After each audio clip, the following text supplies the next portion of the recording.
Good morning. सकाळीच आहे ना भाऊचं मित्र आहे, त्याचं लग्न आहे, त्याच्यामुळे तो आलेला होता.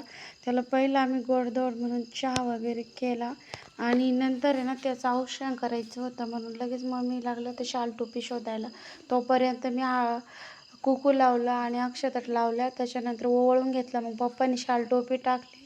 ते दोघांच्याही पाया पडला आणि म्हणे लग्नाला या, रविवारी लग्न आहे. त्यानंतर ना संध्याकाळून आहे ना बिबट्या आलेला होता, मस्त झाडाखाली बसलेला होता.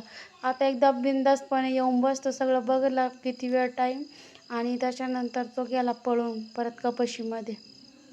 आता खरंच भीतीचं वातावरण तर वाढतच चाललं दिवसेंदिवस. आणि संध्याकाळी ना अनुची पूजा करायची होती म्हणून अनु खूप एक्सायटेड होती. मग तिला आपण औक्षण केलं. त्याच्यानंतर संध्याकाळी आज तर बरेच सगळ्यांची इथं गटारी अमावस्येचं नॉनव्हेजच असन तर आम्ही बनवलेलं होतं, कारण श्रावणात महिनाभर खाता येणार नाही. मस्त चुलीवरचं आहे ना चिकन बनवलं. या जेवायला सगळे. Thank you for watching. बाय.